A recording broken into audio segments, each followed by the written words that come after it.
elle porte les fruits, frères et sœurs. Et d'ailleurs, dans le naturel, un arbre qui ne porte pas les fruits, un jour, on finira par les couper.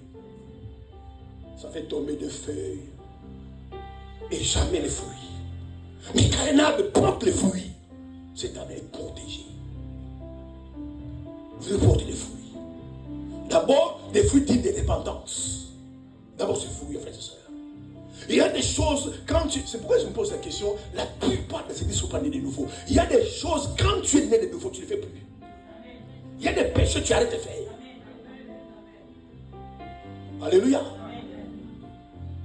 Parce que vous savez, frère, quand quelqu'un naît de nouveau, il bascule dans un royaume, dans le royaume des dieux. Avant ta nouvelle naissance, Dieu te pousse dans le royaume du diable. Mais quand Dieu touche ton cœur, quand tu es sauvé et bien sauvé, tu bascules dans un royaume, le royaume de lumière. Et quand tu es dans ce royaume, il y a des péchés que tu ne commets plus. Il y a une certaine vie que tu ne mènes plus. Il y a des choses que tu commences à détester. Il y a des choses que tu n'aimes plus. Ce sont des signes que tu as dû repentir.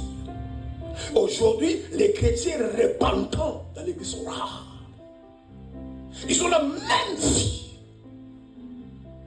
La seule différence, les pieds commencent à venir à l'église, mais le cœur toujours dans le monde. C'est pourquoi les gens ont mal à nous croire. C'est pourquoi pendant que tu es là à l'église, autour de tes amis, de ta famille, ils savent vraiment que tu y es. Et se posent la question, mais tu vas faire quoi à l'église?